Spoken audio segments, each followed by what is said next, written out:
അത് ആയുർവേദമായാലും ധനുർവേദമായാലും അത് സ്ഥപത്യവേദമായാലും അത് അർത്ഥശാസ്ത്രമായാലും അത് ലോഹ സംസ്കരണമായാലും വിമാനതന്ത്രമായാലും യന്ത്രനിർമ്മാണ വിധാനങ്ങളായാലും യന്ത്രനിർമ്മാണ വിധാനങ്ങളായാലും അല്ലെങ്കിൽ ഗണിതശാസ്ത്രമായാലും വാന നിരീക്ഷണമായാലും കാമശാസ്ത്രമായാലും എന്തിന് പാകശാസ്ത്രമായാലും ചോരശാസ്ത്രമായാലും സമഗ്രമായ എല്ലാ മേഖലകളെയും സംബന്ധിക്കുന്ന ശാസ്ത്ര സമ്പത്ത് നമുക്ക് പൈതൃക സമ്പത്തായിട്ടുണ്ട്. അതുകൊണ്ടാണ് വാസ്തവത്തിൽ ലോക ഗുരുസ്ഥാനത്ത് ഭാരതം നിലകൊണ്ടത്. ഇവിടെ ഒരാചാര്യനും വിജ്ഞാനീയത്തിൻ്റെ സമഗ്രത ഉൾക്കൊള്ളാതിരുന്നില്ല. അഥവാ വിജ്ഞാനീയത്തിൻ്റെ സമഗ്രത ഉൾക്കൊള്ളാത്തവരെ നമ്മൾ ആചാര്യന്മാരായിട്ട് പരിഗണിച്ചിട്ടില്ല. അതുകൊണ്ട് പരാവിദ്യയും അപരാവിദ്യയും ഒത്തുചേർന്നാൽ മാത്രമേ വിദ്യയാവൂ. അറിയപ്പെടുന്ന പ്രപഞ്ചത്തെക്കുറിച്ചും അറിയുന്ന തന്നെക്കുറിച്ചുമുള്ള അറിവുകൾ സമന്വയിക്കപ്പെട്ടാൽ മാത്രമേ അറിവാകൂ എന്ന് ഘോഷിച്ചു ശാസ്ത്രങ്ങൾ. അങ്ങനെ ലോക ഗുരു പദവിയിൽ വിരാജിച്ചു ഭാരതം സഹസ്രാബ്ദങ്ങൾ. പക്ഷേ നമുക്കറിയാം, പരസ്പര പൂരകങ്ങളായ പല കാരണങ്ങളെ കൊണ്ടും നമ്മൾ പതുക്കെ പതുക്കെ അടിമത്തത്തിലേക്ക് അമർന്നു. സ്വന്തം മഹിമ തിരിച്ചറിയാത്തവരായി സ്വാധ്യായ പ്രവചനങ്ങളിൽ നിന്ന് പിന്നോക്കം പോയി. ധർമ്മരക്ഷയ്ക്കായിക്കൊണ്ട് നമ്മൾ അനുവർത്തിക്കേണ്ടത് സാമാജികമായി അനുവർത്തിക്കാതായി. അങ്ങനെ നൂറ്റാണ്ടുകൾ കടന്നു പോയപ്പോൾ ഈ ലോകഗുരു ലോകത്തിൽ ഏറ്റവും സമ്പന്നമായ കച്ചവടം കേന്ദ്രം, ലോകത്തിൽ ഏറ്റവും അധികം സസ്യസമ്പത്തിൻ്റെ കേന്ദ്രം, കൃഷിയുടെ വ്യവസായത്തിൻ്റെ എല്ലാത്തിൻ്റെയും കേന്ദ്രമായിരുന്ന ഭാരതം എല്ലാ അർത്ഥത്തിലും ഭാവത്തിലും താഴേക്ക് താഴേക്ക് താഴേക്ക് പോയി. മേലാളന്മാർ 100 കണക്കിന് മാറി വന്നു. പലയിടങ്ങളിൽ നിന്ന് നമ്മൾ അടിമകളായി തുടർന്നു. ഇങ്ങനെ അധപതനത്തിൻ്റെ ആഴങ്ങളിലേക്ക് പോയപ്പോഴാണ് ഒരു യാഥാർത്ഥ്യം നമ്മൾ തിരിച്ചറിയുന്നത്. ഈ ധർമ്മവ്യവസ്ഥ ഇതാ നശിച്ചു എന്ന് തോന്നുന്നൊരവസ്ഥയിലേക്ക് എത്തും. പക്ഷേ അപ്പം അതിനെ സമുദ്ധരിക്കുന്ന അനേക മഹാപുരുഷന്മാർ രംഗപ്രവേശം ചെയ്ത് അവരുടെ പ്രവർത്തനങ്ങളെ കൊണ്ട്, അവരുടെ ഉപദേശങ്ങളെ കൊണ്ട്, അവരുടെ ജീവിതത്തെ കൊണ്ട് നവ്യമായ കരുത്ത് സമാജ ശരീരത്തിലേക്ക് പകർന്നു നൽകി വീണ്ടും ഈ വ്യവസ്ഥയെ പുനരുദ്ധരിക്കും. ഇതെത്ര തവണ നമ്മൾ കണ്ടില്ല എങ്കിൽ പറയട്ടെ, സമീപ കാലഘട്ടത്തിൽ അത്ര വലിയൊരു അധപ്പതനത്തിൻ്റെ ആഴത്തിലേക്ക് നമ്മൾ പോയിക്കൊണ്ടിരുന്ന കാലഘട്ടത്തിലാണ് കുറേ ദിവ്യ വിഭൂതികൾ രംഗപ്രവേശം ചെയ്തത്. അവർ പല മേഖലകളിൽ പ്രവർത്തിച്ചു. തത്വചിന്തയുടെ, സാഹിത്യത്തിൻ്റെ, കലയുടെ, അങ്ങനെ പല പല മേഖലകളിൽ അവരൊത്തൊരുമിച്ച് വലിയ വീര്യം ഭാരതാംബയ്ക്ക് പകർന്നു നൽകി. അടിമത്തത്തിൽ നിന്ന് വീണ്ടും ഉയരാനുള്ള കരുത്ത് പകർന്നു നൽകി. അവരുടെ പേര് വിവരങ്ങൾ ഇപ്പോൾ വർണ്ണിക്കാൻ പോകുന്നില്ല. വളരെ വിശദമാണ്, വളരെ വിപുലമാണ്. എങ്കിൽ പറയട്ടെ, ആ കൂട്ടത്തിൽ ഏറ്റവുമേറെ ഉജ്ജ്വലിക്കുന്ന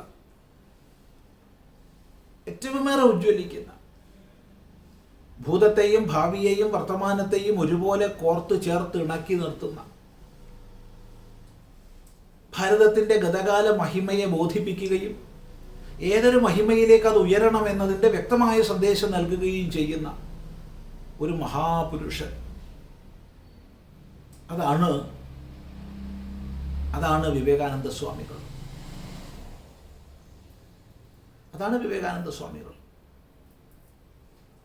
എന്തായിരുന്നു ഭാരതമെന്നും എന്തായിരിക്കണമെന്നുമുള്ളത് സുവ്യക്തമായി നമുക്ക് വിവേകാനന്ദ സ്വാമികളിലൂടെ മനസ്സിലാക്കാം.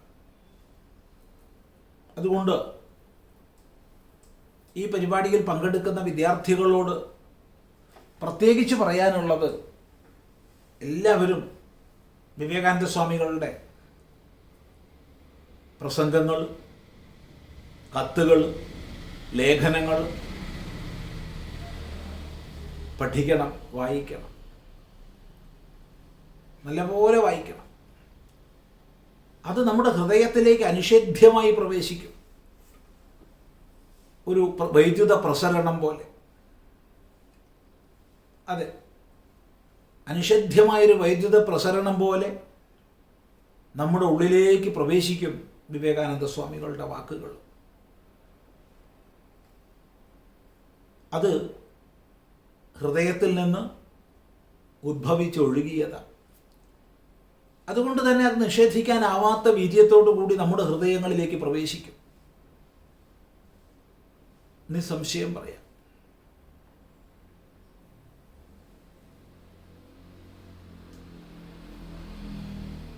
നോക്കൂ,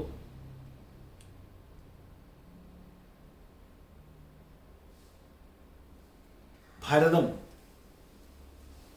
അപരിഷ്കൃതരുടെ പ്രദേശമാണ്. ഭാരതം അനാചാരങ്ങളുടെയും ദുരാചാരങ്ങളുടെയും മേഖല മാത്രമാണ്. ഭാരതം ഒന്നിനും കൊള്ളാത്ത കുറേ ജനങ്ങളുടെ, വിദ്യാഭ്യാസമില്ലാത്തവരുടെ അധിവാസ കേന്ദ്രമാണ്. എന്തിനേറെ, ഭാരതത്തിൽ ജനിക്കുന്ന പെൺകുട്ടികളെ നദികളിലേക്ക് എറിഞ്ഞ് കൊല്ലുകയാണ് ചെയ്യുക. ഇങ്ങനെ അങ്ങേയറ്റം അപകീർത്തികരമായിരിക്കുന്ന തരത്തിൽ ഭാരതത്തെക്കുറിച്ചുള്ള ചിത്രം ലോകത്തിൽ വ്യാപിച്ചുകൊണ്ടിരുന്ന കാലഘട്ടം. അത്തരം അഭിപ്രായങ്ങളുടെ പിന്തുടർച്ചയായിട്ടും വലിയൊരളവോളം ഇവിടെയുണ്ടായിരുന്ന ചില ന്യൂനതകളെ മുതലെടുത്തുകൊണ്ടും വർദ്ധിച്ച തോതിൽ മതപരിവർത്തനങ്ങൾ നടമാടിയിരുന്ന കാലഘട്ടം. ആ കാലഘട്ടത്തിലാണ് വലിയൊരു കൊടുങ്കാറ്റ് പോലെ, അതെ, വലിയൊരു ഒരു കൊടുങ്കാറ്റ് പോലെ വിവേകാനന്ദ സ്വാമികൾ അമേരിക്കയിലൂടെ, യൂറോപ്പിലൂടെ സഞ്ചരിച്ചത്. കൊടുങ്കാറ്റ് പോലെ എന്നുള്ളത് നമ്മൾ ചമൽക്കാരപൂർവമായി പറയുന്നതല്ല. സ്വാമിജിയുടെ പ്രഭാഷണങ്ങളുടെ ആ തീവ്രത അളന്ന്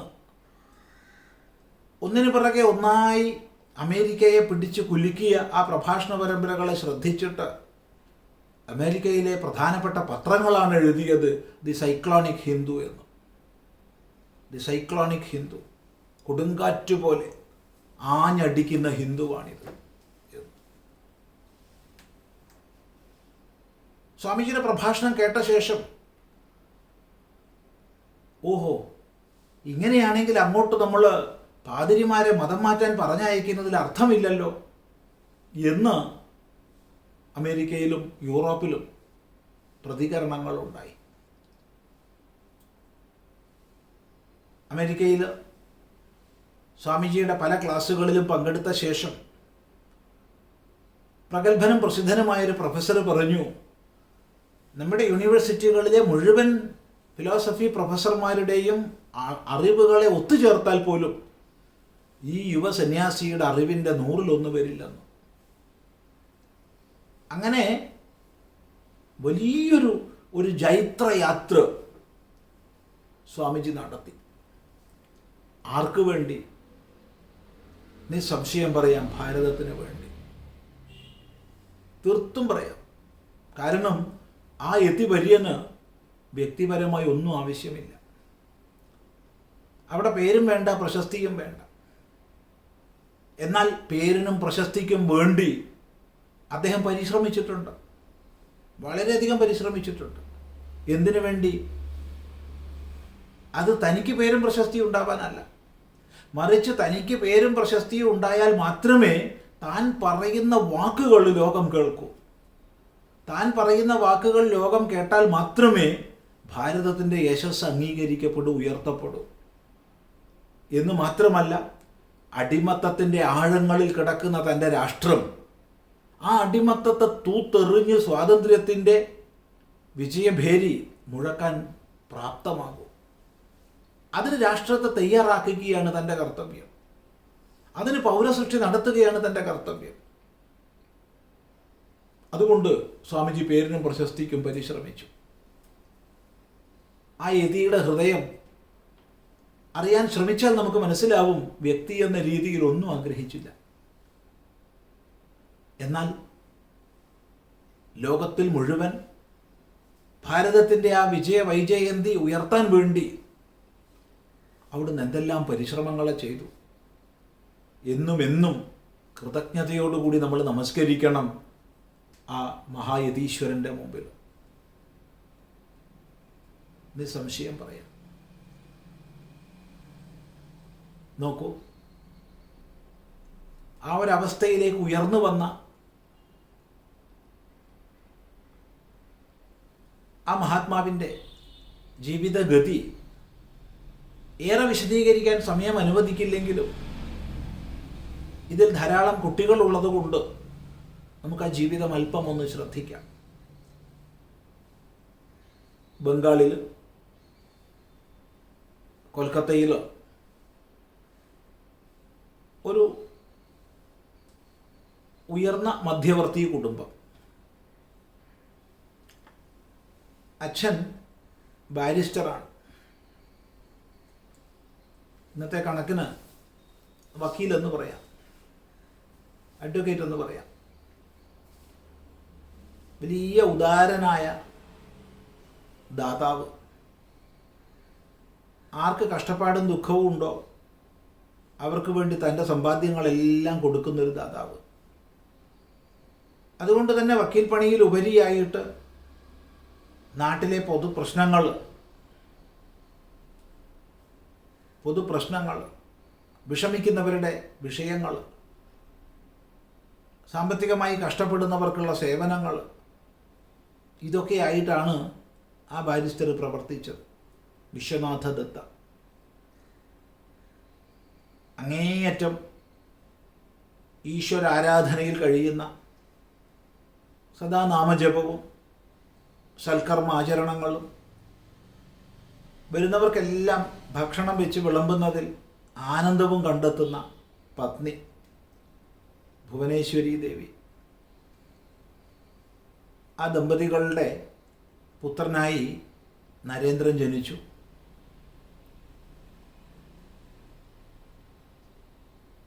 വലിയ വികൃതിയായ കുട്ടി. ചെറുപ്പത്തിൽ പഠിപ്പിൽ അത്ര ഉയർന്ന കഴിവൊന്നുമുള്ള ആളല്ല, ഒരു ആവറേജ് എന്നേ പറയാൻ പറ്റൂ. പക്ഷേ സംഗീതത്തിൽ അദ്വിതീയൻ, ഗുസ്തിയിൽ അദ്വിതീയൻ, എല്ലാത്തിലും നേതൃത്വത്തിലേക്ക് ഉയരുന്ന ഒരു വ്യക്തിപ്രഭാവം.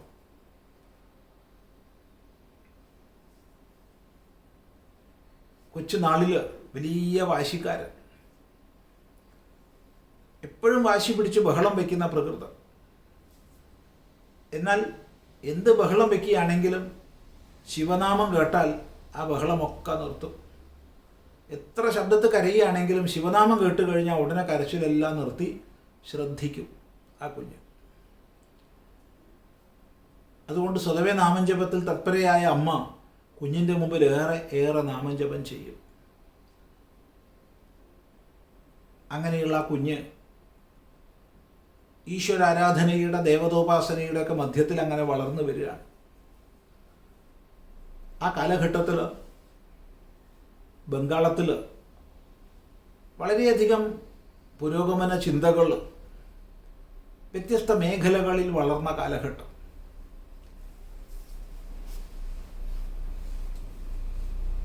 അവിടെ യുവജനങ്ങളെ പ്രത്യേകിച്ചും സ്വാധീനിച്ചുകൊണ്ട് ബ്രഹ്മസമാജത്തിൻ്റെ പ്രവർത്തനം ശക്തമായി നടക്കുകയാണ്. കേശവ് ചന്ദ്രസേനെ പോലുള്ള പ്രഗത്ഭന്മാർ വാസ്തവത്തിൽ ഹിന്ദുധർമ്മത്തിൻ്റെ ഉയർച്ചയ്ക്ക് വേണ്ടി വളരെ ശക്തമായി വന്നൊരു പ്രസ്ഥാനമാണത്. നമ്മളിലെ ദുരാചാരങ്ങളെയും അനാചാരങ്ങളെയും വലിയൊരളവോളം ഇല്ലാതാക്കാൻ പരിശ്രമിച്ച പ്രസ്ഥാനമാണത്. ആ മഹിമകളൊക്കെ അതിന് അവകാശപ്പെടാം.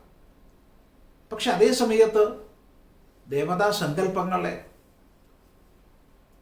ക്ഷേത്രോപാസനകളെ, സഗുണസാകാരമായിരിക്കുന്ന സകല ദേവതാ സങ്കല്പങ്ങളെയും എതിർക്കുന്ന, അംഗീകരിക്കാത്തതാണ് അവരുടെ പ്രകൃതം. ഹൈസ്കൂൾ തലത്തിൽ പഠിക്കുമ്പോൾ നരേന്ദ്രൻ ബ്രഹ്മസമാജത്തിൻ്റെ പ്രഭാവത്തിൽ പെടുകയാണ്. അപ്പോൾ കൊച്ചുനാൾ മുതൽ ദേവതോപാസനയെക്കുറിച്ച്, ഈശ്വര നാമജപത്തെക്കുറിച്ച്, അങ്ങനെയുള്ള മേഖലകളിൽ തന്നെ വ്യാപരിച്ചും പ്രവർത്തിച്ചും കണ്ടും കേട്ടും ആനന്ദിച്ചും കഴിഞ്ഞ കുട്ടി കൗമാരത്തിലേക്ക് എത്തുമ്പോഴത്തേക്ക് തീർത്തും ദേവതാ സങ്കല്പങ്ങൾക്കൊക്കെ അപ്പുറത്തുള്ള, ഇതൊക്കെ അനാചാരമാണ്, ഇതൊക്കെ അബദ്ധവിശ്വാസമാണ് എന്നുള്ള കേവലം ഉപനിഷത്ത് മാത്രം അംഗീകരിക്കുന്ന ഒരു ചിന്താഗതിയിലേക്ക് ഈ രണ്ടിൻ്റെയും നടുക്കുള്ള ദ്വന്ദ്വത്തിൽ അകപ്പെടുകയാണ്.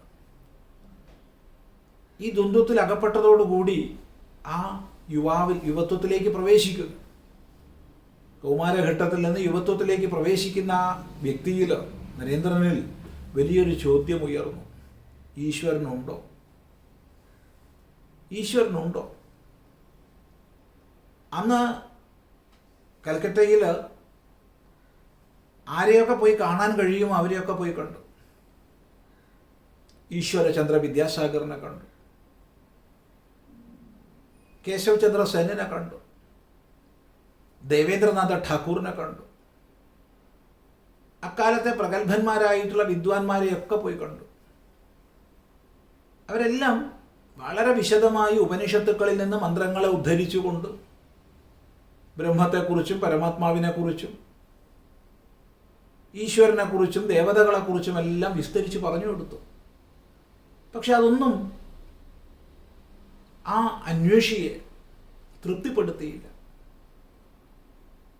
കാരണം അതെല്ലാം മസ്തിഷ്കത്തിൽ നിന്ന് വന്ന ശബ്ദങ്ങളായിരുന്നു. അതെല്ലാം പുസ്തകത്താളുകളിൽ നിന്ന് വന്ന ശബ്ദങ്ങളായിരുന്നു. അതിലൊന്നുപോലും ഹൃദയത്തിൽ നിന്ന് വന്നതായിട്ട് ആ ഹൃദയത്തിന് തിരിച്ചറിയാൻ കഴിഞ്ഞില്ല. അങ്ങനെ അന്വേഷിച്ചുകൊണ്ടേ പോകുന്ന ആ വിദ്യാർത്ഥി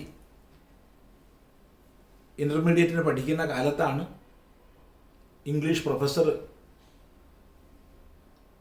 നിങ്ങളുടെ ഈ ചോദ്യങ്ങൾക്ക് ഉത്തരം കിട്ടണമെങ്കിൽ അതിനൊരു സ്ഥലമേ ഉള്ളൂ. ദക്ഷിണേശ്വരത്ത് കാളി ക്ഷേത്രമുണ്ട്. അവിടെ ശ്രീരാമകൃഷ്ണൻ എന്നൊരു വലിയ വ്യക്തിയുണ്ട്. അദ്ദേഹത്തെ പോയി കണ്ടാൽ നിങ്ങളുടെ ചോദ്യങ്ങൾക്ക് ഉത്തരം ലഭിക്കുമെന്ന് പറഞ്ഞു. കോളേജിൽ തൻ്റെ കൂടെ പഠിക്കുന്നവരായ പല വിദ്യാർത്ഥികളും ഈ പറയുന്ന രാമകൃഷ്ണദേവൻ്റെ അടുത്ത് പോകുന്നവരാണ്. ശരത്തും ശശിയും എല്ലാം. അങ്ങനെ അവർ ദിവസം നിശ്ചയിച്ച് പോകാൻ തീരുമാനിച്ചു. ചെന്നു. തന്നെ പ്രതീക്ഷിച്ചിരിക്കുന്ന പോലെയാണ് പരമഹംസർ ഇരിക്കുന്നത്. വലിയ സന്തോഷമായി. ചിരപരിചിതനോടെന്ന പോലെ പെരുമാറി. ആർജവത്തോടു കൂടി മറ്റുള്ളവരോട് ചോദിച്ച ചോദ്യം ചോദിച്ചു, അങ്ങ് ഈശ്വരനെ കണ്ടിട്ടുണ്ടോ? ഉണ്ടല്ലോ, ഇതാ കണ്ടുകൊണ്ടേയിരിക്കുന്നു. ഒരു സംശയവുമില്ലാത്ത മറുപടി നരേന്ദ്രനെ മാറ്റിമറിച്ചു. ആ ശബ്ദം ഹൃദയത്തിൽ നിന്ന് വന്നതായി നരേന്ദ്രൻ തിരിച്ചറിഞ്ഞു. ആ തിരിച്ചറിവ് വലിയൊരു ഗുരുശിഷ്യ ബാന്ധവത്തിൻ്റെ സമാരംഭമായിരുന്നു. ആ തിരിച്ചറിവ് ഭാരതത്തിൻ്റെ അടിമത്തത്തിൽ നിന്ന് ഉയരാനുള്ള ഒരു സുമുഹൂർത്തത്തിൻ്റെ സൃഷ്ടിയായിരുന്നു. അതെ, ഏതായാലും അന്ന്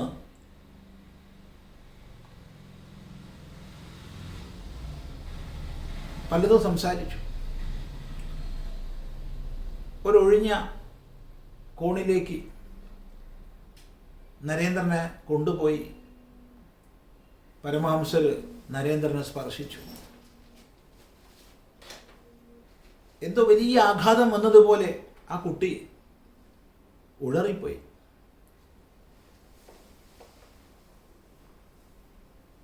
തീർത്തും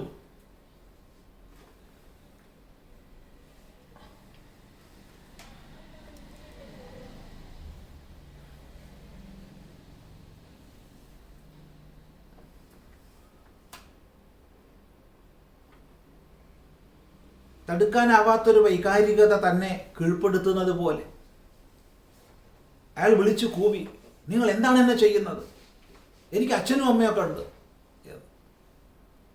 പിന്നെ പരമഹംസരൊന്നും പറഞ്ഞില്ല. അവിടെ നിന്ന് തിരികെ പോകുമ്പോൾ നരേന്ദ്രൻ നിശ്ചയിച്ചു ഇനി ഈ കളവൻ്റെ അടുത്തേക്ക് വരില്ല. കാരണം നരേന്ദ്രൻ്റെ വ്യക്തിത്വം മറ്റാരെയും തൻ്റെ ഒരു വ്യക്തിത്വത്തിനുള്ളിലേക്ക് കടന്നു കയറാൻ അനുവദിക്കാത്ത വ്യക്തിത്വമാണ്. ആരുടെയും കീഴിലാവാൻ അംഗീകരിക്കാത്ത വ്യക്തിത്വമാണ്. അത് അസാധ്യമാണ് നരേന്ദ്രനെ സംബന്ധിച്ച്. എന്നാൽ ഇവിടെ ഇതാ ഈ കിളവൻ തന്നെ കീഴ്പ്പെടുത്തിയിരിക്കുന്നു. ഇനി മേലിൽ ഇങ്ങോട്ട് വരില്ല നിശ്ചയിച്ചു. തിരിച്ചുപോയി. വീട്ടിലൊന്നും ഈ വിഷയം ചർച്ച ചെയ്തില്ല. പക്ഷെ ഒന്നുറച്ചു, ഇനി മേലിൽ ഇയാളെ കാണാൻ പോവില്ല. പക്ഷേ പിറ്റേത്തെ ശനിയാഴ്ച ആയപ്പോൾ അറിയാതെ കാലുകൾ ദക്ഷിണേശ്വരത്തേക്ക് നീങ്ങി. വളരെ പ്രതീക്ഷിച്ചിരിക്കുന്ന പോലെ പരമഹംസരിയ്ക്കുകയാണ്. ചുരുക്കി പറയാമല്ലോ, അത് വലിയൊരു ഗുരുശിഷ്യ ബന്ധമായി മാറി. അവിടെ അതിനു മുമ്പേ വന്നുകൊണ്ടിരുന്ന ധാരാളം പേരുണ്ട്. രാഖാളാവട്ടെ, ശശിയാവട്ടെ, ശരത്താവട്ടെ, ഹരിയാവട്ടെ, ബാബുരാജാവട്ടെ, പലരുമുണ്ട്. അവരെല്ലാം യുവജനങ്ങളാണ്. എല്ലാം തൻ്റെ സമപ്രായക്കാരാണ് ഏറെക്കുറെ. എല്ലാം കോളേജ് വിദ്യാഭ്യാസം നേടിയവരും പഠിക്കുന്നവരുമാണ്. ഏതായാലും അവരുടെയൊക്കെ കൂട്ടത്തിൽ ആ ഒരു ഗുരുനാഥൻ്റെ കീഴിൽ സാമാന്യമായിരിക്കുന്ന ലോകസാമാന്യമായിരിക്കുന്ന രീതികളെ കണ്ടുകൊണ്ട് അതിലൂടെ അസാമാന്യമായ തത്വങ്ങളെ ഉൾക്കൊണ്ടുകൊണ്ട് അങ്ങനെ കഴിഞ്ഞു. അതെ, ആ ഗുരുശിഷ്യ ബന്ധത്തിലൂടെ അവിടെ പരമഹംസർ ഏതെങ്കിലും ശാസ്ത്രങ്ങളെ പഠിപ്പിക്കുകയല്ല ചെയ്യുന്നത്. മറിച്ച് ലളിതങ്ങളായ ചോദ്യങ്ങൾക്ക് സമാധാനം പറഞ്ഞു കൊടുക്കുന്നത് കേൾക്കുന്നു. കഥകളിലൂടെ ദൃഷ്ടാന്തങ്ങളിലൂടെ പറയുന്നു, സ്വയം ആചരിച്ച് കാണിക്കുന്നു. അങ്ങനെ കാലം മുന്നോട്ട് പോയി. ഇതിനിടയ്ക്ക് തൻ്റെ വീട്ടിലോ വലിയ ആഘാതങ്ങൾ ഒന്നിനു പിറകെ ഒന്നായി. വലിയ സമ്പന്നമായിരുന്ന കുടുംബം അച്ഛൻ്റെ അപാരമായ ദാനശീലം കൊണ്ട് തന്നെ ദാരിദ്ര്യത്തിലേക്ക് അമർന്നു. അച്ഛൻ മരിച്ചു, വരുമാനമില്ലാതായി. മൂത്ത കുട്ടി എന്ന നിലയ്ക്ക് കുടുംബത്തിൻ്റെ വലിയ ഭാരം തൻ്റെ ചുമലിൽ വന്നു ചേർന്നു. മറ്റൊരു ഭാഗത്ത് ആഴ്ചയിൽ പരമഹംസരുടെ അടുത്തേക്ക് പോകുന്നു, ശനിയും ഞായറും. അവിടുന്ന് ശാസ്ത്ര ഉൾക്കൊള്ളൽ നടക്കുന്നു, പഠനം നടക്കുന്നു, സത്സംഗം നടക്കുന്നു, ഗുരുസേവ നടക്കുന്നു.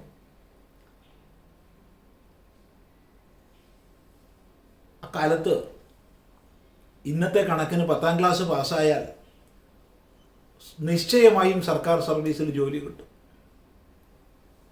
ഒരു സംശയവുമില്ല. എന്നിരിക്കെ ഇൻ്റർമീഡിയറ്റ് കഴിഞ്ഞ് FAക്ക് പഠിക്കുന്ന നരേന്ദ്രന് ഉയർന്ന ജോലി കിട്ടും. ഒരു കാരണവുമില്ല കിട്ടാതിരിക്കാൻ. ഇനി കാഴ്ചയ്ക്കോ യോഗ്യൻ, മറ്റ് കഴിവുകളോ വളരെയേറെ. ജോലി ലഭിക്കാതിരിക്കാൻ ഒരു സാഹചര്യവുമില്ല. സുന്ദരമായ ഇംഗ്ലീഷുമാണ്. അന്ന് ഇംഗ്ലീഷ് ഭരണമായിരുന്നല്ലോ. കൊൽക്കട്ടയായിരുന്നല്ലോ ഭരണത്തിൻ്റെ തലസ്ഥാനം, കേന്ദ്രം. പക്ഷേ നരേന്ദ്രൻ മുട്ടിയ വാതിലുകളൊന്നും തുറന്നില്ല. ജോലിക്ക് വേണ്ടി അലഞ്ഞ് ആ ചെറുപ്പക്കാരൻ മടുത്തു. എവിടെ ജോലിക്ക് ശ്രമിച്ചാലും കിട്ടുന്നില്ല. അതിന് കാരണം പറയുന്നില്ല. അവസാനം പരമഹംസരെടുത്ത് വന്ന് പറയുകയാണ്, കുടുംബം പട്ടിണിയിലാണ്. അങ്ങ് ദേവിയുമായി സംസാരിക്കുന്ന ആളല്ലേ, എനിക്കൊരു ജോലി വാങ്ങിത്തരൂ. പരമഹംസർ പറഞ്ഞു, നരൻ, അമ്മയോട് ഞാൻ സംസാരിക്കുന്ന പോലെ തന്നെ നിനക്കും സംസാരിക്കാമല്ലോ. ഇതാ ഇന്ന് വിശേഷ ദിവസമാണ്. നീ പോയിട്ട് ഭവതാരിണിയോട് പ്രാർത്ഥിക്കൂ, എനിക്കൊരു ജോലി തരാൻ. എന്തായാലും ശരിയാവും. ഉള്ളിലൊരു ജാള്യത. ഒരു ജോലി കിട്ടാൻ വേണ്ടി ദേവിയോട് പ്രാർത്ഥിക്കാൻ പാടുണ്ടോ? ഏതായാലും പറഞ്ഞതല്ലേ, ചെയ്യാമെന്ന് നിശ്ചയിച്ചു.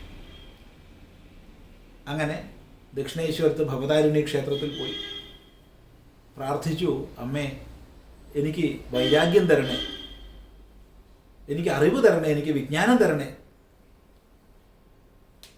തിരിച്ചു വന്നു. പരമഹംസർ ചിരിച്ചുകൊണ്ടിരിക്കുന്നുണ്ട്. അപ്പോൾ ജോലിക്ക് പ്രാർത്ഥിച്ചോ? അയ്യോ ഇല്ലല്ലോ. ഒന്നുകൂടി പോ. അമ്മയോട് ചോദിക്കാൻ കഴിയാത്ത മൂഢനാണോ നീ? നരേന്ദ്രൻ ഉറപ്പിച്ചു, ഞാൻ എന്തായാലും എനിക്ക് ജോലി കിട്ടാൻ വേണ്ടി പ്രാർത്ഥിക്കും. ഭവതാരന് മുമ്പിലെത്തി പ്രാർത്ഥിച്ചു, അമ്മേ വൈരാഗ്യം തരണേ, വിജ്ഞാനം തരണേ. മൂന്നാമത്തെ പ്രാവശ്യം ആവർത്തിച്ചപ്പോൾ പരമഹംസർ പറഞ്ഞു, ഇനി അത് മതി. പക്ഷെ ഒന്നുണ്ട്, നിന്റെ കുടുംബം പട്ടിണിയാവില്ല. അതിനുശേഷം ആ കുടുംബം പട്ടിണിയായിട്ടുമില്ല. ഏതായാലും ഈ കാലഘട്ടത്തിലാണ് ശ്രീരാമകൃഷ്ണദേവന് തൊണ്ടയിൽ ക്യാൻസർ രോഗം വരുന്നത്. അങ്ങനെ ക്യാൻസർ രോഗം വന്നതോടുകൂടി അന്തരംഗ ശിഷ്യന്മാരെല്ലാം ഗുരുനാഥൻ്റെ കൂടെ തന്നെ താമസിക്കാൻ തുടങ്ങി, സേവ ചെയ്യാൻ തുടങ്ങി. പ്രായേണ നരേന്ദ്രനും ആ കൂട്ടത്തിലായിരുന്നു. പ്രായേണ എന്ന് പറയാൻ കാരണം ഇടയ്ക്കിടയ്ക്ക് വീട്ടിൽ പോകുമായിരുന്നു. എങ്കിലും ആ പരമഹംസരുടെ കൂടെയുള്ള താമസം, സകല ശാസ്ത്രങ്ങളുടെയും സാരം ആ ജീവിതത്തിലൂടെ നേരിട്ട് കണ്ടനുഭവിക്കാൻ കഴിയും. ഏതായാലും 1886 അതായത് 1863 നരേന്ദ്രൻ്റെ ജന്മം. 1863 ജാനുവരി 12 അതാണല്ലോ ഇന്ന് നമ്മൾ ആചരിക്കുന്നത്. 1886 അതായത് 23-ാമത്തെ വയസ്സിൽ അപ്പോഴാണ് ശ്രീരാമകൃഷ്ണദേവൻ ശരീരം ഉപേക്ഷിക്കുന്നത്.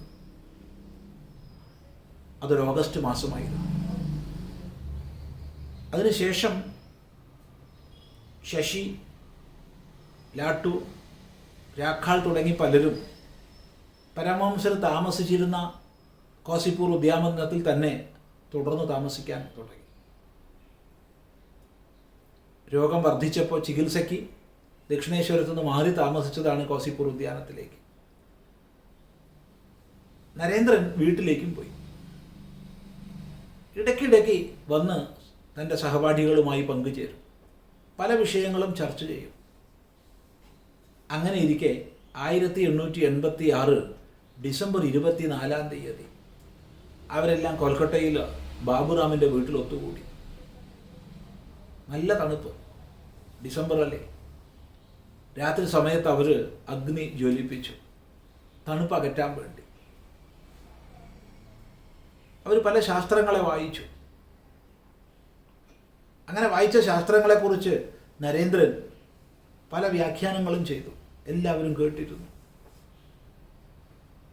അന്ന് രാവേറെ ചെന്നപ്പോൾ അവരൊരു നിശ്ചയം ചെയ്തു, നമുക്കെല്ലാം എന്തുകൊണ്ട് സന്യാസവ്രതം സ്വീകരിച്ചുകൂടാ. അങ്ങനെ അവർ നിശ്ചയിച്ചു. അവരുടെ കൂട്ടത്തിൽ ഹരി ഉണ്ടായിരുന്നു. ഹരിക്ക് വിരജഹോമ മന്ത്രങ്ങളൊക്കെ അറിയാം. ഉടനെ കുറച്ച് നെയ്യെല്ലാം കൊണ്ടുവന്ന് ആ തണുപ്പകറ്റാൻ വേണ്ടി ജ്വലിപ്പിച്ച അഗ്നിയിൽ തന്നെ നെയ്യൊഴിച്ച് വിരജഹോമ മന്ത്രങ്ങൾ ചൊല്ലാൻ തുടങ്ങി. അങ്ങനെ അവരൊക്കെ പ്രതിജ്ഞ ചെയ്തു, നമ്മളിനി സന്യാസിമാരാണ്. ഓരോരുത്തർക്കും പേര് നരേന്ദ്രനാണ് ഇട്ടത്. അങ്ങനെ ഹരി തുരീയാനന്ദയായി, ശരത്ത് ശാരദാനന്ദയായി, ശശി രാമകൃഷ്ണാനന്ദയായി, ലാട്ടു അദ്ഭുതാനന്ദയായി, രാഖാൾ ബ്രഹ്മാനന്ദയായി. അങ്ങനെ അവർ 16 പേര്, 17 ശിഷ്യന്മാരാണ് ശ്രീരാമകൃഷ്ണദേവന് പിന്നീട് സന്യാസിമാരായിട്ടുണ്ടായത്. 17 സന്യാസി ശിഷ്യന്മാരാണ്, അഥവാ 17 ശിഷ്യന്മാരാണ് സന്യാസം സ്വീകരിച്ചത്. പക്ഷെ സന്ദർഭവശാൽ അന്നത്തെ ചടങ്ങിന്, അന്നത്തെ ഒത്തുചേരലിൽ തുളസി മഹാരാജ് ഉണ്ടായിരുന്നില്ല. അദ്ദേഹമാണ് കേരളത്തിലേക്ക് ശ്രീരാമകൃഷ്ണ പ്രസ്ഥാനത്തെ കൊണ്ടുവന്ന മഹാനായ നിർമ്മലാനന്ദ സ്വാമികൾ. സാന്ദർഭികമായി പറയുകയാണ്. വിവേകാനന്ദ സ്വാമികളെക്കുറിച്ച് പറയുമ്പോൾ നിർമ്മലാനന്ദ സ്വാമികളെക്കുറിച്ച് പറയാതിരുന്നുകൂടാ. ഇരിക്കട്ടെ, ഏതായാലും ഇങ്ങനെ പലർക്കും പേര് കൊടുത്ത് താൻ സ്വയം പേര് സ്വീകരിച്ചു വിഭീതിഷാനന്ദ എന്ന്. അങ്ങനെ നരേന്ദ്രൻ സ്വാമി വിഭീതിഷാനന്ദയായി. അനന്തരം അവർ തീരുമാനിച്ചു, ഇനി സന്യാസിയായി കഴിഞ്ഞാൽ ഒരു സ്ഥലത്ത് താമസിക്കുകയല്ല വേണ്ടത്, പരിവ്രജനം ചെയ്യണം. ചിലർ പറഞ്ഞു, തങ്ങളുടെ ഗുരുനാഥൻ്റെ ശരീരാവശിഷ്ടം വെച്ച സ്ഥലത്ത് നിന്ന് തങ്ങൾ എങ്ങോട്ടും പോവില്ല. അങ്ങനെ 3-4 പേര് അവിടെ തന്നെ താമസിക്കുകയും ബാക്കി എല്ലാവരും പരിവ്രജനം ചെയ്യാൻ ആരംഭിക്കുകയും ചെയ്തു. അങ്ങനെ 1886 ഡിസംബർ അവസാനം പരിവ്രജനം ആരംഭിച്ചു നരേന്ദ്രൻ. കുടിലുകളിലൂടെ, കൊട്ടാരങ്ങളിലൂടെ, മലബാരങ്ങളിലൂടെ, കടലോരങ്ങളിലൂടെ, നഗരങ്ങളിലൂടെ, പട്ടണങ്ങളിലൂടെ, ഗ്രാമങ്ങളിലൂടെ എല്ലാം ആ യുവസന്യാസി സഞ്ചരിച്ചു. എന്താണ് ഭാരതമെന്ന് കണ്ടറിഞ്ഞു. എന്തായിരുന്നു ഭാരതമെന്ന് തൻ്റെ പഠനത്തിലൂടെ മനസ്സിലാക്കിയിട്ടുണ്ട്. ആ ലോകോത്തരമായ സംസ്കൃതി, സമ്പന്നതമമായ രാഷ്ട്രം, അറിവിൻ്റെ ജ്ഞാനശേഖരത്തിൻ്റെ സമ്പന്നതയിൽ അദ്വിതീയം, ആ രാഷ്ട്രമാണോ ഇന്ന് അടിമത്തത്തിൻ്റെ ആഴക്കയത്തിൽ, തൊട്ടുകൂടായ്മയുടെ, തീണ്ടിക്കൂടായ്മയുടെ, ജാതിയുടെ ഉച്ചനീചത്വത്തിൻ്റെ, വൈദേശിക ഭരണത്തിന് കീഴിൽ ഞെരിഞ്ഞമരുന്ന അടിമത്തത്തിൻ്റെ ഒക്കെ ഭാവങ്ങളെ പേറിക്കൊണ്ട് ഈ അധപതനത്തെ ഏറ്റെടുക്കുന്നത് ആ രാഷ്ട്രമാണോ? നരേന്ദ്രൻ നേരിട്ട് നോക്കി കണ്ടു. 1 അല്ല 2 അല്ല, സുദീർഘങ്ങളായ 6 സംവത്സരങ്ങൾ ഭാരതത്തിൽ മുഴുവൻ സഞ്ചരിച്ചു. ഏറെക്കുറെ മുഴുവൻ, ഏറെക്കുറെ ധാരാളം മഹാത്മാക്കളുമായി ബന്ധപ്പെട്ടു. കൈലാസാശ്രമത്തിൽ പോയി കുറച്ച് പഠിച്ചു. അതെ, അതുപോലെ ധാരാളം മഹാപുരുഷന്മാരുമായി ബന്ധപ്പെട്ടു. പവഹരി ബാബയെ പോലുള്ള ദിവ്യ പുരുഷന്മാർ, ആ ദിവ്യ പുരുഷന്മാരുമായിട്ട് ബന്ധപ്പെട്ടു. ആ യാത്ര കൊട്ടാരങ്ങളിലൂടെ, കുടിലുകളിലൂടെ ഒക്കെ തുടർന്നതായിരുന്നു.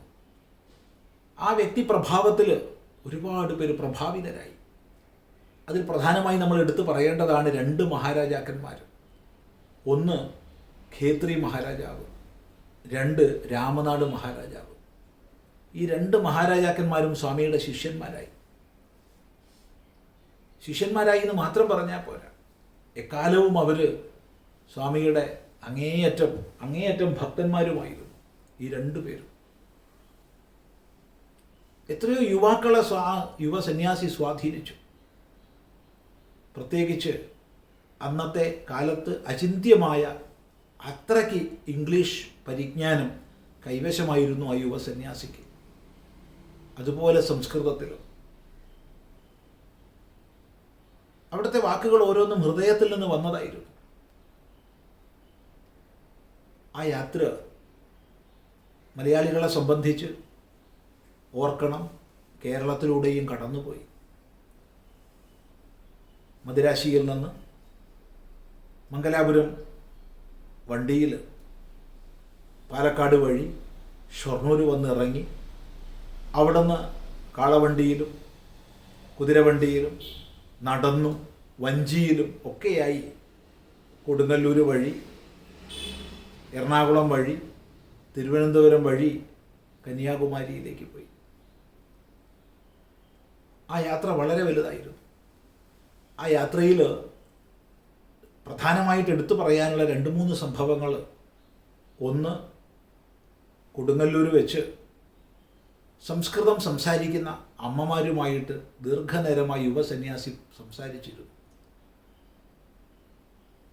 പരദേശിയാണെന്നുള്ളത് കൊണ്ട് ക്ഷേത്രത്തിലേക്ക് കയറ്റാൻ പാടില്ല എന്നായിരുന്നു ക്ഷേത്ര ഭരണക്കാരുടെ തീരുമാനം. അതുകൊണ്ട് കൊടുങ്ങല്ലൂർ ക്ഷേത്രത്തിലേക്ക് പ്രവേശിപ്പിച്ചിട്ടില്ല. ക്ഷേത്രത്തിന് പുറത്തുള്ള മരത്തിൻ്റെ ചുവട്ടിലിരിക്കുകയാണ് ചെയ്തത്. ആ സമയത്ത് ക്ഷേത്ര ദർശനത്തിന് വന്ന വിവിധ സ്ത്രീകളുമായി സംസ്കൃതത്തിൽ സംസാരിച്ചു. ആ അമ്മമാരുടെ സംസ്കൃതത്തിലെ കഴിവ് മനസ്സിലാക്കി സ്വാമിജി അത്ഭുതപ്പെട്ടു. കേരളത്തിലെ സ്ത്രീകൾ എത്ര സുന്ദരമായിട്ടാണ് സംസ്കൃതം പറയുന്നത്. സ്വാമിജി അത്ഭുതപ്പെടുത്തിയത്. മറ്റെങ്ങും കാണാത്തതായിരുന്നു അത്ര വലിയ സംസ്കൃത ജ്ഞാനമുള്ള സ്ത്രീകളെ. ഏതായാലും ഇവരിലൂടെ ആ യതീശ്വരൻ്റെ മഹിമ മനസ്സിലാക്കി അദ്ദേഹത്തോട് മാപ്പ് അപേക്ഷിച്ച് ക്ഷേത്രത്തിലേക്ക് കൂട്ടിക്കൊണ്ടുപോകാൻ വേണ്ടി ക്ഷേത്രപ്രവർത്തകർ എത്തിയപ്പോഴത്തേക്ക് അവിടുന്ന് സ്ഥലം വിട്ടിരുന്നു. ഒരിക്കലും ആ ആഗ്രഹം അവർക്ക് നടത്താൻ സാധിച്ചില്ല. ഏതായാലും എറണാകുളത്ത് ദിവാൻ്റെ അതിഥിയായിട്ട് കഴിയുന്ന സമയത്താണ് ചട്ടമ്പിസ്വാമി തിരുവടികളെ ദർശിക്കുന്നത്.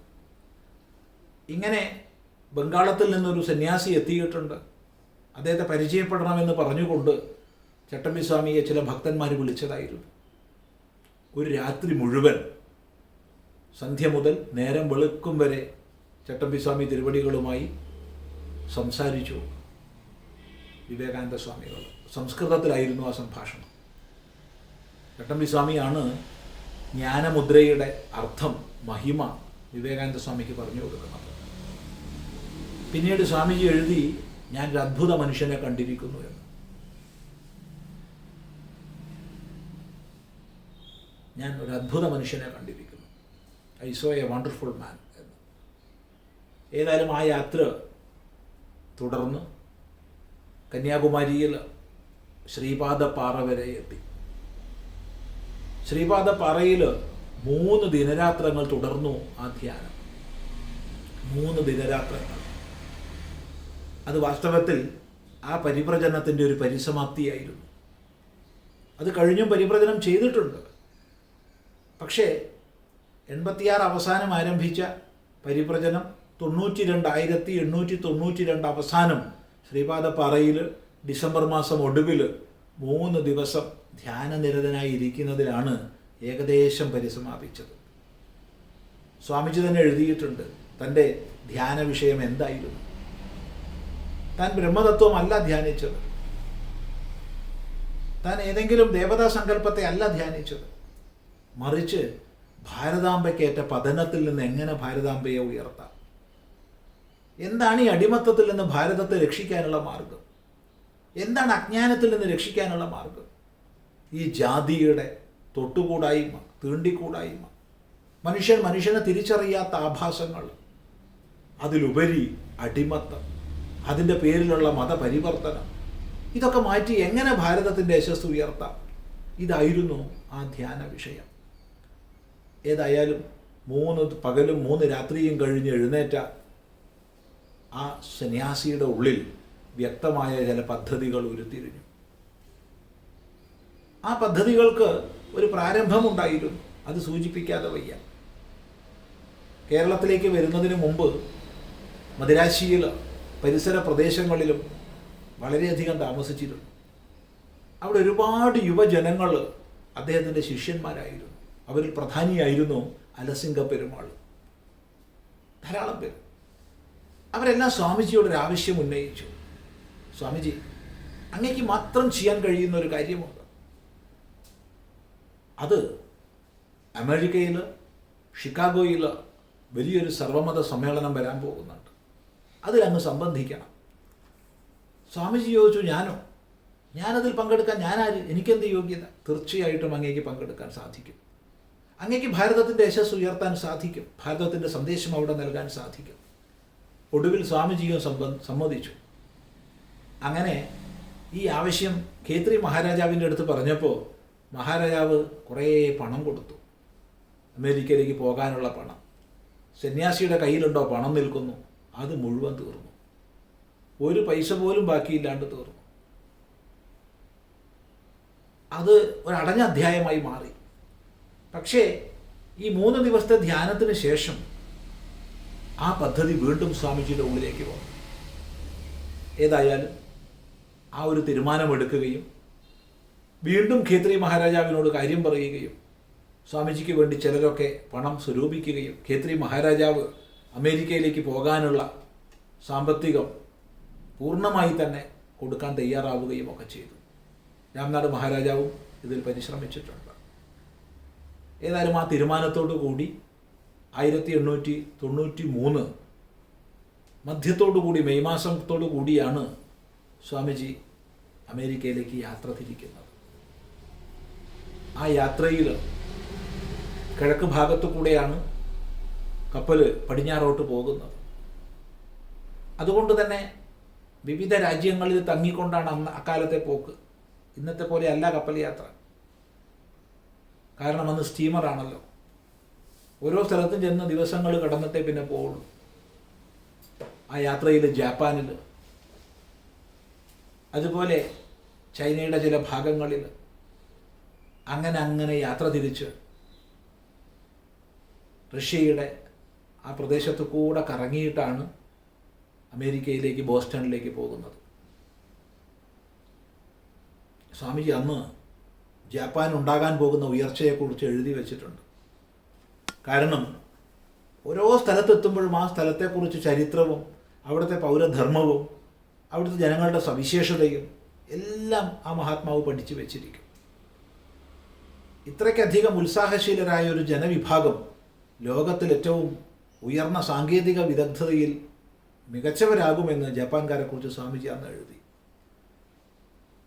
അതുപോലെ വലിയൊരു തൊഴിലാളി വിപ്ലവം നിശ്ചയമായും റഷ്യയിൽ എങ്ങനെയൊക്കെ സംഭവിക്കുമെന്നുള്ളത് സ്വാമിജി എഴുതി. ഇരിക്കട്ടെ, ആ യാത്ര ബോസ്റ്റണിലെത്തി.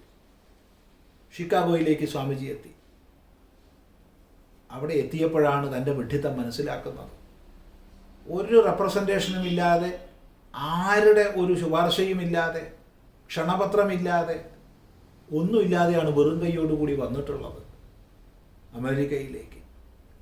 എങ്ങനെ സർവമത സമ്മേളനത്തിൽ പങ്കെടുക്കാൻ? അസാധ്യമാണ്. അവിടുന്ന് തള്ളപ്പെട്ടു. നിരാശനായി. വളരെ വിഷമത്തോടു കൂടി അലസിംഗ പെരുമാൾക്ക് കത്തെഴുതി, നിങ്ങളെപ്പോലുള്ളവരുടെ വാക്കുകൾ കേട്ട് വന്ന ഞാനാണ് പൊട്ടൻ, ഞാൻ തണുത്ത് ഇവിടുന്ന് ചാവും, എൻ്റെ അടുത്ത് ഒന്നുമില്ല, പുതയ്ക്കാൻ പോലും ഒരു സാധനവുമില്ല.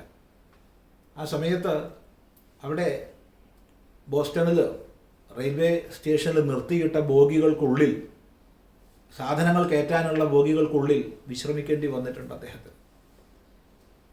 ഏതായാലും സന്ദർഭവശാൽ വളരെ പ്രഭാവശാലിയായ ഒരു അമ്മയെ പരിചയപ്പെടാനിടയായി. അമ്മ സ്വാമിജിയെ വീട്ടിലേക്ക് കൊണ്ടുപോയി. സ്വാമിജി എഴുതിയിട്ടുണ്ട്, ഞങ്ങൾക്ക് 2 പേർക്കും ഉപകാരമായി. അവർക്ക് ഇന്ത്യയിൽ നിന്നുള്ളൊരു കാഴ്ച വസ്തുവെ കാണിച്ച് കൂട്ടുകാരെ ആനന്ദിപ്പിക്കാനൊരു സാഹചര്യം കിട്ടി. എനിക്ക് സുഭിക്ഷമായി ഭക്ഷണവും കിട്ടിയത്. ഏതായാലും തുടർന്ന് നിയതിയുടെ നിയോഗം പോലെ ഷിക്കാഗോ സർവമത സമ്മേളന നടത്തിപ്പുമായി ബന്ധപ്പെട്ട വലിയൊരു പ്രൊഫസറെ കാണുകയും അദ്ദേഹം സ്വാമിജിയോട് സംസാരിച്ചതോടുകൂടി പ്രഭാവിതനാവുകയും ചെയ്യുകയും സ്വാമിജിക്ക് ചുരുങ്ങിയ സമയം ഒരു പ്രഭാഷണം അവതരിപ്പിക്കാൻ സന്ദർഭം കിട്ടുകയും ചെയ്തു. വളരെ ചുരുങ്ങിയ സമയം, 3 മിനിറ്റ് സമയമാണ് സ്വാമിജിക്ക് അനുവദിക്കപ്പെട്ടത്. ഏതായാലും സർവമത സമ്മേളനത്തിൻ്റെ ഉദ്ഘാടന വേദിയിൽ ക്ഷണിക്കപ്പെട്ടപ്പോഴൊക്കെ അദ്ദേഹം മാറി നിന്നു. അദ്ദേഹത്തിന് നെഞ്ചിടിക്കുകയാണ്, തൊണ്ട വറ്റി വരണ്ടിരിക്കുകയാണ്, സംസാരിക്കാൻ പറ്റില്ല, വിറച്ച് താഴെ വീഴും.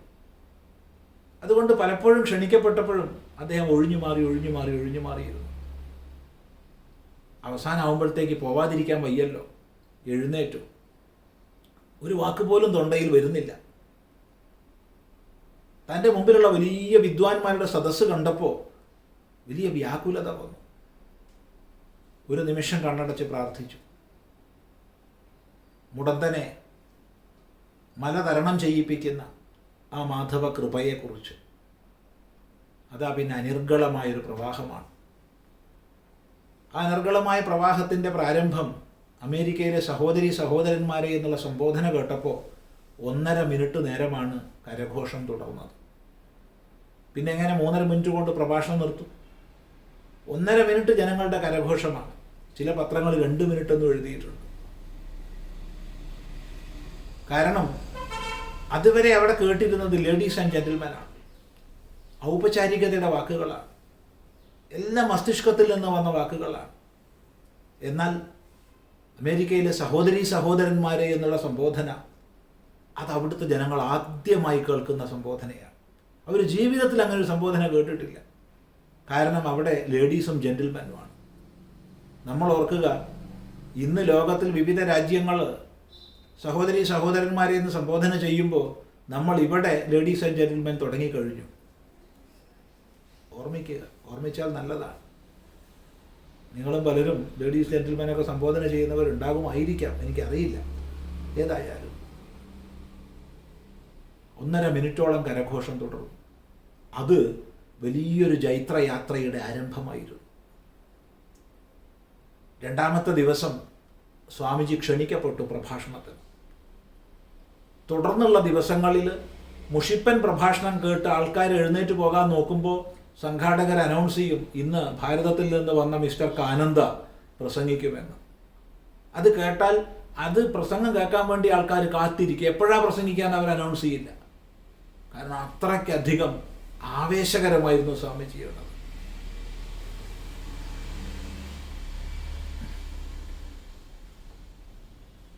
അത്രയ്ക്കധികം ആവേശകരമായിരുന്നു ആ പ്രഭാഷണങ്ങൾ. തുടർന്ന് സ്വാമിജി സർവമത സമ്മേളനത്തിന് ശേഷം അമേരിക്കയിൽ സംസാരിക്കാത്ത പട്ടണങ്ങളില്ല. സ്വാമിജിയെ ലഭിക്കാൻ വേണ്ടി സംഘാടകന്മാർ തമ്മിൽ മത്സരമായി. അങ്ങനെ ഭാരതത്തിൻ്റെ മഹിമ, ഔപനിഷദമായ മഹിമ, ധാർമ്മിക മഹിമ അമേരിക്കയിൽ പ്രചരിപ്പിച്ചു. വാസ്തവത്തിൽ സ്വാമിജി അമേരിക്ക ആയിരുന്നില്ല ലക്ഷ്യമാക്കിയത്, മറിച്ച് യൂറോപ്പായിരുന്നു. കാരണം ഭാരതത്തെ അടക്കി ഭരിച്ചിരുന്നത് അമേരിക്കക്കാരായിരുന്നില്ലല്ലോ, ഇംഗ്ലീഷുകാരായിരുന്നല്ലോ. അതുകൊണ്ട് ഇംഗ്ലണ്ടിലേക്ക് പോയി ഭാരത മഹിമ അവിടെ സ്ഥാപിക്കണം.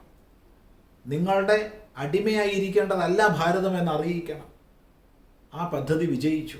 അമേരിക്കയിൽ നിന്ന് സ്വാമിജി യൂറോപ്പിലേക്ക് പോയി. വളരെ പ്രഗത്ഭമായ രീതിയിൽ ബ്രിട്ടനിൽ സ്വാമിജിയുടെ പ്രഭാഷണങ്ങൾ ഒന്നിനു പുറകെ ഒന്നായി നടന്നു. എന്നല്ല, തൻ്റെ ഏറ്റവും പ്രധാനപ്പെട്ട സന്ദേശ പ്രചരണത്തിന് ഉതകുന്ന ഒരു വ്യക്തിയെ, മിസ് മാർഗരറ്റ് നോബിളിനെ ബ്രിട്ടനിൽ നിന്നാണ് സ്വാമിജി കണ്ടെത്തിയത്. ആ മിസ് മാർഗരറ്റ് നോബിളാണ് പിന്നീട് സിസ്റ്റർ നിവേദിതയായി ഭാരതത്തിൻ്റെ സ്വാതന്ത്ര്യ സമരത്തിനും സ്ത്രീ വിദ്യാഭ്യാസ പ്രസ്ഥാനങ്ങൾക്കും നേതൃത്വം വഹിക്കുന്ന സിസ്റ്റർ നിവേദിത, ഭഗിനി നിവേദിത ഭാരതത്തിൽ പ്രവർത്തിച്ചത്. ഏതായാലും അമേരിക്കയിൽ നിന്ന് ബ്രിട്ടനിലേക്ക് പോയി, യൂറോപ്പിൽ വിവിധ പ്രദേശങ്ങളിൽ പോയി ഭാരതം എന്താണെന്ന് ലോകത്തിന് കാണിച്ചു കൊടുത്തു. തിരിച്ച് ഭാരതത്തിലേക്ക് വന്ന സ്വാമിജിക്ക് അത്ഭുതകരമായ സ്വാഗതമാണ് ഭാരതം നൽകിയത്. അത്ഭുതകരമായ ആ സ്വീകരണ യോഗങ്ങൾക്ക് മറുപടി പറഞ്ഞുകൊണ്ട് സ്വാമിജി പ്രസംഗിച്ചു. നമ്മൾ ഓരോരുത്തരും വായിക്കണം ആ മറുപടി പ്രസംഗങ്ങൾ. Lectures from Colombo to Almora. വിദ്യാർത്ഥികൾ ഓരോരുത്തരും അത് വായിക്കണം. പ്രത്യേകിച്ച് പറയട്ടെ, lectures from Colombo to Almora. അനന്തരം ഭാരതത്തിൻ്റെ നവോത്ഥാനത്തിന് വേണ്ടി, ശാസ്ത്ര പ്രവർത്തനത്തിന് വേണ്ടി, സേവാ പ്രവർത്തനത്തിന് വേണ്ടി രാമകൃഷ്ണ മിഷനും രാമകൃഷ്ണ മഠവും 2 പ്രസ്ഥാനങ്ങൾ സ്ഥാപിച്ചു. രാമകൃഷ്ണ മഠം ഒരു ട്രസ്റ്റാണ്, രാമകൃഷ്ണ മിഷൻ ഒരു കമ്മിറ്റിയാണ്. ആ 2ിലൂടെ ശാസ്ത്ര പ്രചരണവും സേവാ പ്രവർത്തനവും ഒരുപോലെ ലക്ഷ്യം വെച്ചുകൊണ്ട് സ്വാമിജി പ്രവർത്തിച്ചു. തുടർന്ന് ധാരാളം പേരെ വാർത്തെടുത്തു. സ്വാമിജിയുടെ ഓരോ വാക്കുകളും നമ്മുടെ ഹൃദയത്തിനുള്ളിലേക്ക് പ്രവേശിക്കുന്നതാണ്. 1896 സ്വാമിജി പറഞ്ഞു, തൽക്കാലത്തേക്ക് കുറച്ചു കാലത്തേക്ക് നിങ്ങളുടെ ക്ഷേത്രങ്ങൾ പൂട്ടിയിട്ടുള്ളൂ, കുറച്ചു കാലത്തേക്ക് നിങ്ങളുടെ ശാസ്ത്രങ്ങളെ മാറ്റിവെക്കൂ, ഭാരതാംബയാവട്ടെ നിങ്ങളുടെ ഉപാസ്യ ദേവത, 50 വർഷം കൊണ്ട് നിങ്ങൾക്ക് സ്വാതന്ത്ര്യം ലഭിക്കുമെന്ന്. അന്ന് സ്വാമിജി പറഞ്ഞത് നമ്മൾ അനുസരിച്ചിരുന്നെങ്കിൽ കൃത്യം 50 വർഷം 1947 ആകുമ്പോഴത്തേക്ക് ഭാരതത്തിന് സ്വാതന്ത്ര്യം ലഭിക്കുമായിരുന്നു. പക്ഷേ നമ്മൾ സ്വാമിജിയെ പൂർണ്ണമായി അനുസരിച്ചില്ല. അതുകൊണ്ട് എന്തുണ്ടായി? ഭാരതം വിഭജിക്കപ്പെട്ടു. മതത്തിൻ്റെ അടിസ്ഥാനത്തിൽ വലിയൊരു ഭാഗം മാറ്റി മുറിക്കപ്പെട്ടു. ശേഷിക്കുന്ന ഭാഗം ഭാരതം, ഇന്ത്യ സ്വതന്ത്രയായി. ഏതായാലും സ്വാമിജിയുടെ ആ വാക്കുകൾ, സ്വാമിജിയുടെ സിദ്ധാന്തങ്ങൾ, സ്വാമിജിയുടെ പ്രവർത്തനങ്ങൾ, അതിനാൽ പ്രഭാവിതരായിട്ട് എത്ര മഹാന്മാരുണ്ടായി. സുഭാഷ് ചന്ദ്രബോസിനെ പോലുള്ള, അരവിന്ദ ഘോഷിനെ പോലുള്ള എത്ര മഹാന്മാർ. മഹാത്മാഗാന്ധിയിലും വലിയ പ്രഭാവമാണ് സ്വാമിജി ചെലുത്തിയത്. മഹാത്മാഗാന്ധി എഴുതിയിട്ടുണ്ട്, ദക്ഷിണ ആഫ്രിക്കയിൽ നിന്ന് ഭാരതത്തിലേക്ക് വരുമ്പോൾ എനിക്ക് ഭാരതത്തോട് എത്ര ബഹുമാനവും പ്രേമവുമായിരുന്നോ, വിവേകാനന്ദ സ്വാമികളുടെ കംപ്ലീറ്റ് വർക്ക്സ് വായിച്ച ശേഷം അത് 5 ഇരട്ടിയായെന്ന്. 5 ഇരട്ടിയായി. ഇങ്ങനെ സ്വാതന്ത്ര്യ സമരത്തിൻ്റെ ധീരപുത്രന്മാരെ, അല്ലെങ്കിൽ ഭാരതത്തിൻ്റെ ധീരപുത്രന്മാരെ സ്വാതന്ത്ര്യ സമരത്തിൻ്റെ തീച്ചൂളയിലേക്ക് ആകർഷിച്ച ഒരു മഹായോഗി കൂടിയായിരുന്നു സ്വാമിജി. സ്ത്രീ വിദ്യാഭ്യാസത്തിലൂടെ മാത്രമേ ഭാരതത്തെ ഉയർത്താൻ കഴിയൂ എന്ന് സ്വാമിജി നമ്മെ പഠിപ്പിച്ചു. പഠിപ്പിക്കുക മാത്രമല്ല, അതിന് തൻ്റെ ശിഷ്യയെ നിയോഗിച്ചു. രാമകൃഷ്ണ പ്രസ്ഥാനങ്ങളെ സ്ഥാപിച്ചു. സേവാപ്രവർത്തനത്തിന് അദ്വിതീയമായ മാതൃക കാണിച്ചു. തൻ്റെ ഗുരുനാഥൻ്റെ സ്ഥാനം ബേലൂരിൽ കേന്ദ്രമായി മഠം സ്ഥാപിച്ച് പ്രവർത്തിക്കുന്ന സമയത്ത് പ്ലേഗ് രോഗം ബാധിച്ചപ്പോൾ ആ പ്ലേഗ് രോഗ ശുശ്രൂഷ ചെയ്യാൻ വേണ്ടി മഠം വിൽക്കാൻ സ്വാമിജി തയ്യാറായി. പക്ഷെ മഠം വിൽക്കേണ്ടി വന്നില്ല. അതിനു മുമ്പ് ചില സമ്പന്നർ പൈസ സമർപ്പിച്ചതുകൊണ്ട്. പറഞ്ഞു വന്നത്, വിവിധങ്ങളായ ഭാവങ്ങളെ മുഴുവൻ സമന്വയിപ്പിച്ചുകൊണ്ട് ആത്മനോ മോക്ഷാർത്ഥം ജഗത് ഹിതായ ച എന്നുള്ള ഉപനിഷൻ മന്ത്രത്തെ സ്വജീവിതത്തിലൂടെ കാണിച്ചു തന്ന ആ മഹാപുരുഷൻ 1902 ജൂലൈ 4-ാം തീയതി, അതെ, അൺടു ജൂലൈ 4 എന്നൊരു കവിത മുമ്പ് ന്യൂയോർക്കിൽ വെച്ച് സ്വാമിജി എഴുതിയിട്ടുണ്ട്. അതേ ജൂലൈ 4-ാം തീയതി സ്വാമിജി പാട്ടുപാടി വലിയ ഗായകനായിരുന്നുവല്ലോ. ഗുരുനാഥൻ്റെ മഹിമയെക്കുറിച്ച് പാടി അങ്ങനെ ശരീരം ഉപേക്ഷിച്ചു. ശരീരം ഉപേക്ഷിച്ചാലും ആ വീര്യം ഇന്നും പ്രവർത്തിക്കുകയാണ്. സ്വാമിജി മിസ്സിസ് ബുള്ളിന് എഴുതിയിട്ടുണ്ട്, അമ്മേ, ഞാൻ തിരിച്ചു പോകാൻ തയ്യാറെടുക്കുകയാണ്. പക്ഷേ 500 കൊല്ലത്തേക്ക് ഭാരതത്തെ ഉയർത്തുന്ന തേജസ് ഞാൻ പ്രസരിപ്പിച്ച് കഴിഞ്ഞിട്ടുണ്ടെന്ന്. ഇന്ന് നമ്മളത് കാണുന്നു. ഏതായാലും ആ നരേന്ദ്രൻ നമുക്ക് വേണ്ടി തന്ന ആ വീര്യം ഉൾക്കൊണ്ട് നമുക്ക് മുന്നോട്ട് പോകാം. മുന്നോട്ട് പോകുന്നതിന് വലിയ നേതൃത്വം ഇന്ന് നമുക്ക് മറ്റൊരു നരേന്ദ്രൻ തന്നുകൊണ്ടിരിക്കുന്നുണ്ട്. വേണ്ടതുപോലെ ഉൾക്കൊണ്ട് ഭാരതത്തിൻ്റെ യശസ് ഉയർത്താൻ നമ്മൾ ഓരോരുത്തരും പ്രതിജ്ഞാബദ്ധരാകുക. ഒന്ന് മാത്രമേ മക്കളോട് പറയാനുള്ളൂ, ഇവിടെ കൂടിയ മക്കളോട്, നമ്മൾ ആരും നിസ്സാരന്മാരല്ല. നമുക്കൊക്കെ മഹാകാര്യങ്ങൾ ചെയ്യാൻ സാധിക്കും. വലിയ കാര്യങ്ങൾ നമുക്ക് ചെയ്യാൻ സാധിക്കും. മഹാന്മാരാരും ആകാശത്തുനിന്ന് പൊട്ടി വീണവരല്ല. എല്ലാം പരിശ്രമത്തിലൂടെ ഉയർന്നവരാണ്. അതുകൊണ്ട് രാഷ്ട്രത്തിന് വേണ്ടി എന്തെങ്കിലും ചെയ്യണമെന്നുള്ള ഒരു അഗ്നി നമ്മുടെ ഉള്ളിൽ ജ്വലിക്കട്ടെ. ആ അഗ്നി അവിടെ ഉയരുക തന്നെ ചെയ്യും. രാഷ്ട്രത്തിന് വേണ്ടി എനിക്ക് എന്തെങ്കിലും പ്രവർത്തിക്കണം. എന്തായാലും എൻ്റെ കാറ്റ് പോകും. ജനിച്ചവരൊക്കെ മരിക്കും, ഉറപ്പാണ്. ആ മരിക്കുന്നതിന് മുമ്പ് എൻ്റെ രാഷ്ട്രത്തിന് വേണ്ടി, എൻ്റെ അമ്മയ്ക്ക് വേണ്ടി വലിയ സേവ ചെയ്യാൻ എനിക്ക് സാധിക്കും എന്ന് നിശ്ചയിച്ച് നിങ്ങൾ കച്ചവടത്തിൻ്റെ മേഖലയിൽ, കൃഷിയുടെ മേഖലയിൽ, വൈദ്യ ശുശ്രൂഷയുടെ മേഖലയിൽ, എൻജിനീയറിങ്ങിൻ്റെ മേഖലയിൽ എന്ന് പറയുന്നില്ല, വ്യത്യസ്തങ്ങളായ മേഖലകളുണ്ട്. രാഷ്ട്രീയത്തിൻ്റെ മേഖലയിൽ, കലയുടെ മേഖലയിൽ, സാഹിത്യത്തിൻ്റെ മേഖലയിൽ, ഏതെങ്കിലും കലയിൽ, കായിക മേഖലയിൽ, ഏത് മേഖലയിലാണോ നമുക്ക് മികവ് ആ മേഖലയിൽ ഉയരാൻ ശ്രമിക്കുക. എല്ലാവർക്കും ഭാരതത്തെ സേവിക്കാൻ കഴിയും.